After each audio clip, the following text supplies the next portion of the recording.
জুমার দিন সকালবেলা ফজরের নামাজের পর থেকে ফেরেশতারা যতগুলো মসজিদে জুমা অনুষ্ঠিত হয় ওই মসজিদে ঢোকার প্রতিটা দরজার মধ্যে দাঁড়িয়ে থাকে। কারা কারা আগে আগে জুমার নামাজ পড়ার জন্য মসজিদে যায়, প্রত্যেকের নামগুলো একটা জান্নাতের রেজিস্ট্রি খাতার মধ্যে তুলে নেয়। এই নামগুলো স্পেশালি আল্লাহর কাছে পাঠানোর জন্য। সুবহানাল্লাহ বলবেন না? ডানে বাঁয়ে সামনে পেছনে যতগুলো দরজা, প্রতিটা দরজায় ফেরেশতারা বসে থাকে। কে আগে আসলো নাম তুলে দেয়। তুলতে তুলতে তুলতে তুলতে খতিব সাহেব যখন খুতবা দেওয়ার জন্য মিম্বারে যেয়ে বসে যায়, ফেরেশতারা তাদের খাতা বন্ধ করে তারাও খতিব সাহেবের সামনে জুমার খুতবা শোনার জন্য বসে যায়। পড়েন সুবহানাল্লাহ। আল্লাহ সাইয়েদনা আদমকে তৈরি করলেন এই জুমার দিনে। আবার সাইয়েদনা আদম আলাইহিস সালামকে পৃথিবীর বুকে তিনি পাঠিয়ে দিয়েছিলেন এই জুমার দিনে। কুলনা বিতু মিনহা জামিআ, ও Adam go down with your wife, তোমার স্ত্রী হাওয়াকে নিয়ে পৃথিবীতে নাও। তো যেদিন আদম আলাইহিস সালামকে আল্লাহ ওখানে পাঠিয়ে দিয়েছিলেন ওই দিনটা ছিল জুমার দিন। সুবহানাল্লাহ নাই? সুবহানাল্লাহ বাড়িতে যায় বলেন, চিল্লায় পড়েন আল্লাহু আকবার।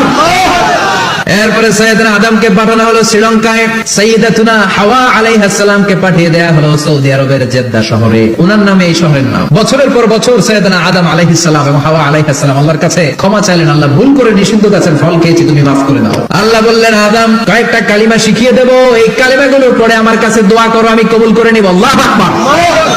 আল্লাহ শিখিয়ে দিলেন আর বললেন, আদম পড়া, রাব্বানা যালামনা আনফুসানা ওয়া ইল্লাম তাগফির লানা ওয়া তারহামনা লানাকুনান্না মিনাল খাসিরিন। ও আল্লাহ, জুলুম করেছি নফসের উপর, ভুল করেছি, অন্যায় করেছি, আপনি যদি ক্ষমা না করে দেন আমরা শেষ হয়ে যাব, আমরা হালাক হয়ে যাব, ক্ষতিগ্রস্তদের মধ্যে শামিল হয়ে যাব। ঠিক কি না?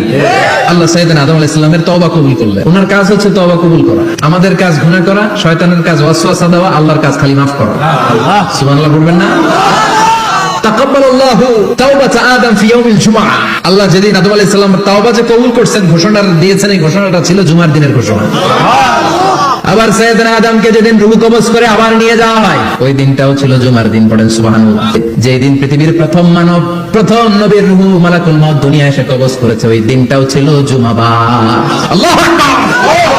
আবার বিশ্বনবী বললেন, লা তাকুমুস সাআ ইল্লা ফি ইয়াউমিল জুমআহ ইযা যুলজিলাতিল আরদু জিলজালাহা ওয়া আখরাজাতিল আরদু আসফালাহা ইযা রুজ্জাতিল আরদু রাজ্জান ওয়া বুসাতিল জিবালু বাসসা।